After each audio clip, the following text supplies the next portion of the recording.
Hello बच्चों, कैसे हो? क्या हाल चाल है? आज मैं आपके सामने काकी, जो एक अबोध और मासूम बालक की मातृ वियोग की पीड़ा को व्यक्त करने वाली कहानी है, उसके क्वेश्चन आंसर लेकर आया हूँ। सभी इंपॉर्टेंट क्वेश्चन आंसर्स हैं, तो शुरू करते हैं। वर्षा के अनंतर एक दो दिन में ही पृथ्वी के ऊपर का पानी तो अगोचर हो जाता है, परंतु भीतर ही भीतर उसकी आर्द्रता जैसे बहुत दिनों तक बनी रहती है। वैसे ही उसके अंतः स्थल में वह शोक जाकर बस गया था। क्वेश्चन है हमारा, उसके शब्द का प्रयोग किसके लिए किया गया है और उसकी मनोदशा पर प्रकाश डालिए। उसके शब्द का प्रयोग शामू के लिए किया गया है और उसकी मनोदशा ऐसी थी कि वो किसी भी तरह अपनी काकी को ऊपर ईश्वर के यहाँ से वापस लाना चाहता था, और जो उसका दुख या जो दुख उसके हृदय में बस गया था, वह हर समय अपनी माँ के विषय में सोचता रहता था। उसकी काकी की मृत्यु उसके मन के गहराई तक बैठ गई थी। नेक्स्ट क्वेश्चन है, असत्य के आवरण में सत्य बहुत दिनों तक छिपा ना रह सका। शामू को किस सत्य का कैसे पता चला? इससे उस पर क्या प्रभाव पड़ा? आंसर इसका, शामू को इस बात का ऐसे पता चला कि जब वह अपने दोस्तों के साथ खेलने के लिए गया, तब उसके साथियों ने उसे बताया कि तेरी माँ राम के पास चली गई है। इससे उसके मन पर अंतःस्थल पर बहुत अधिक प्रभाव पड़ा और वह बिल्कुल गुमसुम हो गया। वह बस खिड़की के सामने बैठा रहता था और आसमान की ओर देखता रहता था। नेक्स्ट क्वेश्चन है, काकी कहानी के उद्देश्य पर प्रकाश डालिए। कहानी में अत्यंत मार्मिक ढंग से एक अबोध मासूम बालक के मातृ वियोग का वर्णन किया गया है। कहानीकार ने चित्रण किया है कि बालकों का हृदय अत्यंत कोमल, भावुक तथा संवेदनशील होता है। वे माँ के जाने की पीड़ा को सहन नहीं कर पाता है। शामू फिर अपनी माँ को एक पतंग भेजकर नीचे लाने की कोशिश करना चाहता था। नेक्स्ट क्वेश्चन है, काकी शीर्षक कहानी से बालकों के किस स्वभाव का पता चलता है? काकी शीर्षक कहानी से बालकों के इस स्वभाव का पता चलता है कि वह हृदय से अत्यंत कोमल, भावुक तथा संवेदनशील होते हैं। वे मातृ वियोग की पीड़ा को सहन नहीं कर पाते। जब एक बच्चे की मां मर जाती है तो वह उसे वापस बुलाने के लिए भगवान के घर पतंग भेजने की तैयारी करता है। नेक्स्ट क्वेश्चन है, एक दिन उसने ऊपर एक पतंग उड़ती देखी। ना जाने क्या सोचकर उसका हृदय एकदम खिल उठा। तो इसका क्वेश्चन है, इस पैराग्राफ के लिए क्वेश्चन है हमारे पास, उसने से किसकी ओर संकेत किया गया है? वह उदास क्यों रहा करता था? आंसर इसका, उसने शब्द का प्रयोग शामू के लिए किया गया है। वह उदास इसलिए रहता था क्योंकि उसको पता चल गया था कि उसकी काकी मामा के यहाँ नहीं, राम के यहाँ गई है, और कई दिनों तक रोते रोते उसका रुंदन तो क्रमशः शांत हो गया, परंतु शोक शांत नहीं हुआ। वह मासूम सा बालक अपने मातृ वियोग की पीड़ा को सहन नहीं कर पाया। नेक्स्ट क्वेश्चन है, उड़ती हुई पतंग को देखकर उसका हृदय क्या सोचकर खिल उठा? उड़ती हुई पतंग को देखकर शामू का हृदय यह सोचकर खिल उठा कि वह एक पतंग को बहुत ऊंचा उड़ाकर भगवान राम के पास भेजेगा, जिस पतंग की डोरी पर बैठकर उसकी काकी को वो अपने घर वापस बुला लेगा, क्योंकि वह अपनी काकी को बहुत अत्यधिक प्यार करता था। क्वेश्चन है, पतंग मंगवाने के लिए उसने किन से प्रार्थना की? उसकी बात सुनकर उनकी क्या प्रतिक्रिया हुई? आंसर, पतंग मंगवाने के लिए उसने अपने काका यानी कि अपने फादर विश्वेश्वर से प्रार्थना की। उसकी बात सुनकर उन्होंने कोई खास प्रतिक्रिया नहीं दी, क्योंकि जब से उनकी पत्नी की मृत्यु हुई थी तब से वह भी सोचने समझने की शक्ति खो चुके थे। बस उन्होंने इतना ही कहा कि मंगवा देंगे, और यह कहकर वे चुपचाप चले गए।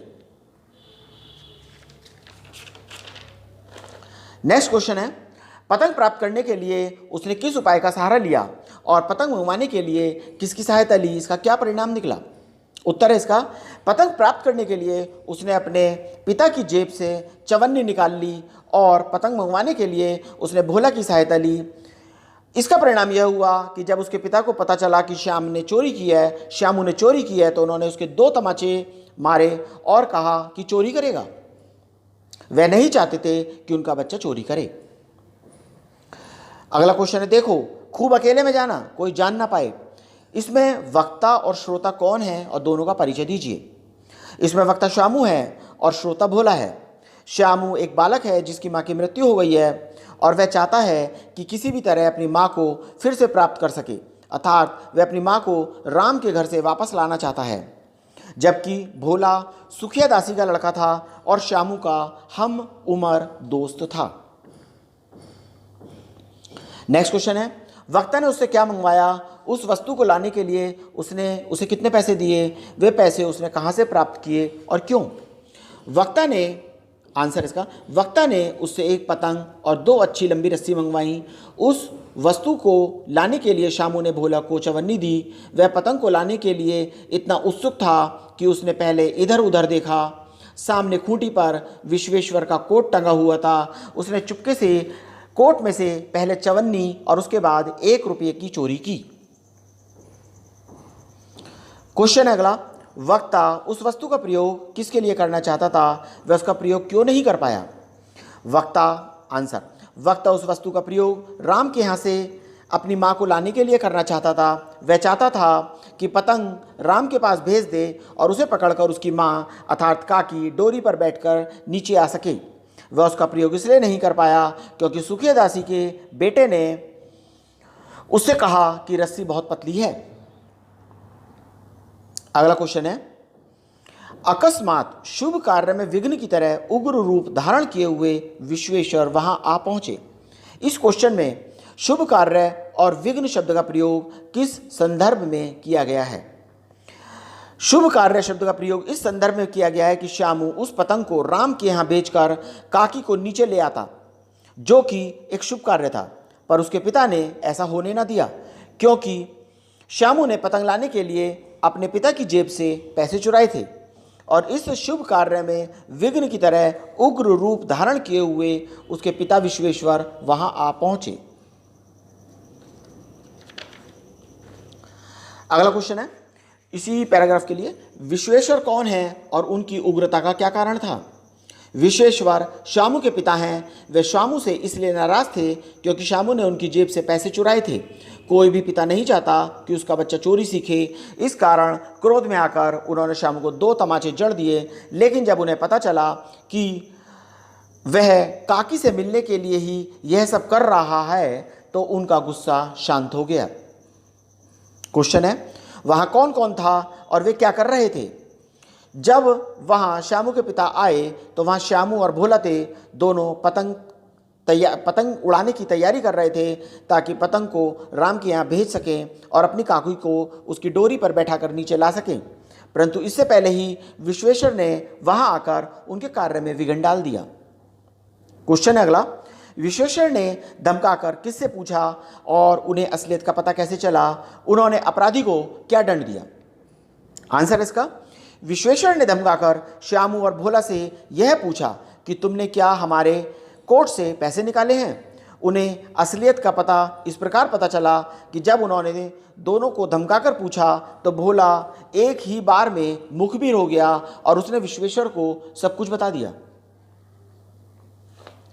क्वेश्चन है, भोला शक पकाकर एक ही डांट में मुखबिर हो गया। तो इसका क्वेश्चन है, भोला कौन था और वह क्यों शक पका गया। मुखबिर शब्द का क्या अर्थ है। भोला श्यामू का बहुत अच्छा मित्र था। उसने ही पतंग और डोर लाने में श्यामू की मदद की थी। मुखबिर शब्द का सही अर्थ होता है भेद खोलने वाला अथवा चुगली करने वाला, और इस कहानी में भोला ने ऐसा ही किया था।